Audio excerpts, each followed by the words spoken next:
Matutumba lang yan, matutumba yan. Sakit ang mga tao.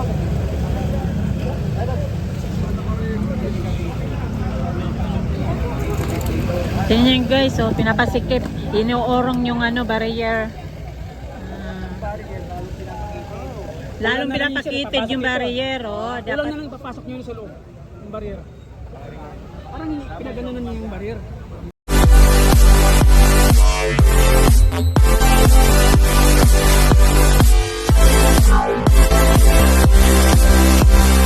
Ando na po. Malapit na po yung side sa may Ross Boulevard, yung bungkog. Malapit na po sa Ross Boulevard. Ang bungkot natin. Kaya nga, bakit po lalong pinapasikip, sir? Sikip yung narito. Pinapasikip imbes sa paluwagin niyo lalo. Ha? Like and share po, like and share. Pinapasikip kasi ng lugar ng tao, hindi sa paluwagin. Inuunti-unti yan nila kasi nabigla. Na-surprise. Inuunti-unti nila. Kasi sabi, kanina sa interview, pagkatapos daw ng programa, paalisin. Kasi pumapaalis ko daw. Natigla yan eh. Oo, nabigla, nagulat. Kaya ngayon, unti-unti nilang pinasisikip to. Ay, sa kapag dami, pamamangalaw sa iyong iba. So, may mga parating pangaraw, may mga parating pa. Oh, ang bigat-bigat niyan sa nagsasakripisyo pa yun. Doon niya yan lagay. Sipain ko pa yan. Nakakainit eh ng ulo. Masikip lang nga doon eh. Tapos, lalo niya pa sisikipin. Gom-gom. Marami pa yan. Hindi lang ngayon marami pang sasali yan. Agi ka lahat. Oo. Mapangdal ka.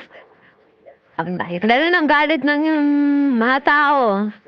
Galit ng taong bayan. Ano siya ba galing? so, tingnan natin dito, ikot tayo, no. Ayan, pinasisikip yung daan. Pinasisikip, pasikip na nga eh. Lalo pang pasisikipin. Ayan, dito. Kasi, hindi nila matangkap na bigla siguro sila na bigla na lang may sumulpot ng mga ganitong mga sasakyan. Diba? Kaya yan, unti-unti sila kumikilos.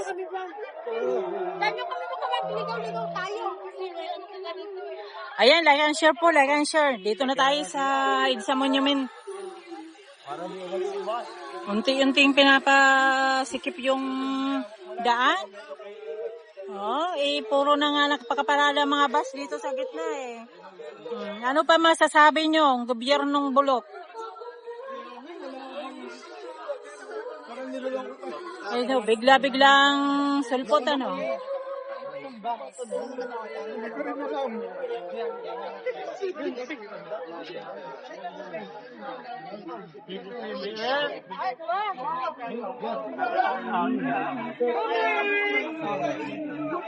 there we go.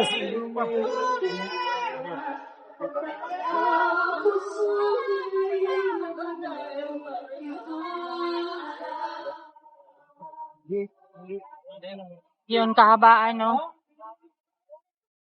Mga dumarating pa ng bus. Doon tayo sa, monument mismo. Ano sabi? Baka dyan po. Pero wala silang pulis na dineployed.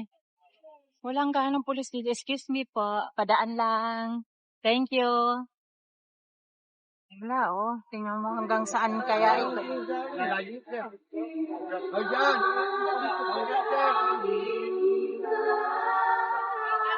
Ito, nakaba.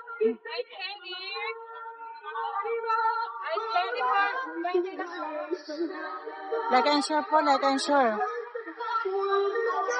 Intro, ito. Napunta po sila dito eh.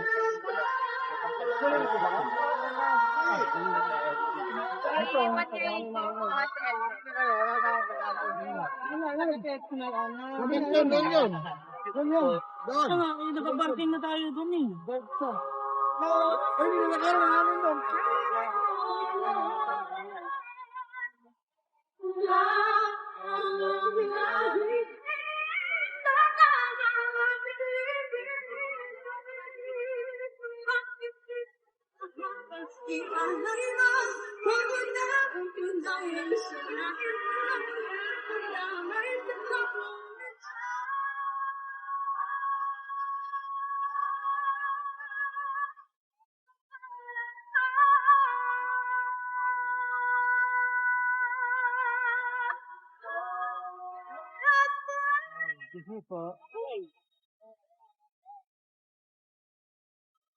Grabe na rin tao. Ay naku, nandito na tayo sa gitna. Thank you so much, Jessa. Napakaganda ng kanta. Grabe, iba talaga ang kapatid ni Jessa, no? Kababae. Okay. Handa na po bang ma-hype ang lahat? Kamusta mga kababayan? Okay pa ba kayo? Okay ba? Kailangan namin ng enerhiya nyo mga kababayan kasi syempre laban natin to, no? Kahit maulan, mainitan, alam namin, mahirap na nakatayo tayo sa gitna ng ano. Pero laban natin to. Let's go. Yeah! Yeah! Sa mga nakakaalam, sabay kayo mga kababayan. Hey, hey, ho! Come on! Hey, oh, hey, oh! Sing it! Hey, oh, hey, oh! Sing it! Sing it! Hey, oh, hey, oh! Yeah! What's wrong with the world, mama? People living like ain't got no mama. I think the whole world addicted to the drama. Only attracted to the thing of being a drama. Obviously, I was trying to stop terrorism, but we still got terrorists here living in the USA, the big CIA, the Bloods and the Crips and the KKK. But you only have love for your own race. Haba nito, Ready hanggang to discriminate and you sa tulan. discriminate only generate hate. To get irate, yeah, man, this is what you demonstrate. And that is something you operate. Man, you gotta have love to set it straight. Take control of your mind and meditate. Take yourself, every check, you can love, you know. Tasha ba ang mga niya, mga kababayan? Would you turn the other cheek? Butter, help us. People got me questioning.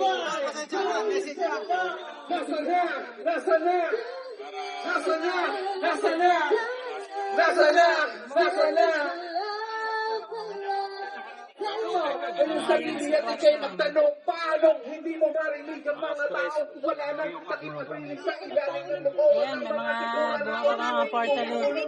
Tulong na sa mga maralita na Ay, araw-araw sorry. ang mabuhay na walang salita. Pinamahalata ang ating mga kababayan kamay na kapagpalat sa awan. Nakaibig ka ng walang pagkakitaan. Lakit lang ang sagot. Pagbansakin wala rin naman pambili ng gamot. Mga hindi lang abang aralan niya sa tabi-tabi. Ikaw nga ay pinag-aaral. Di ba rin pinagpabuti? Isipin ng mabuti. Gutom at kawin. Pagtitiis na hirap ng kabayan lang ang buwis. Pagtitiis sa panahon ay paano tayo ngayon? Kung ang sumat ng isang yun, buhay na namin yun. Alam mo yun.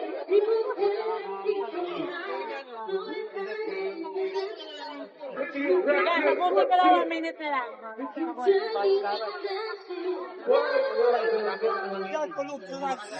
Tulog mo sa ano, hagdan. Sama sa mga kopi.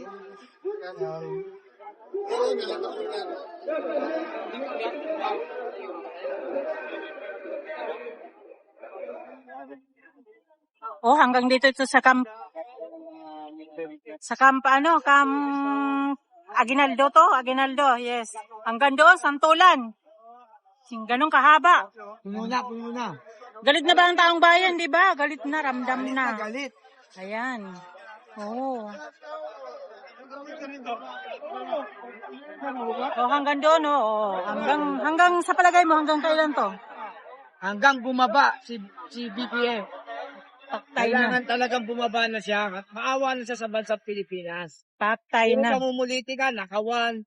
Wala nang inaasikaso, impeachment. Wala na. Pagsak na ang Pilipinas.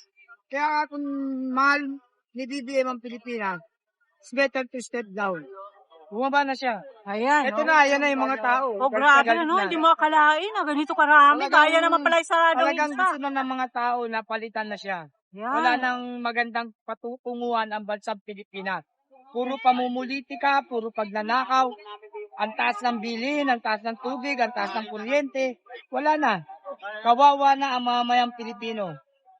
Kaya kailangan na natin talaga magkaisa. Yes. Kailangan na nating pagtunan ng pansin. Bansang Pilipinas. Better to step down. Ikaw ba, kuya? Nagulat ka rin ba sa nangyari ngayon? Actually, sa totoo lang, nakakagulat dahil biglaan. Pero ito'y magandang simula. Kasi ang pagkakaisa ng mamamayang Pilipino ang tunay na pwersa. Ang tunay na kapangyarihan ay nasa mamamayang Pilipino, wala sa gobyerno. Nasa mamamayang Pilipino. Kapag ang mamamayang Pilipino nagkaisa at nagkapit-bisig, walang gobyernong matatag. Tandaan niyo yan. Kaya kailangan better to step down ang ulong BBM para sa isang tunay na pagbabago, kaunlaran ng bansa, kapayapaan ng bansa. Better to step down.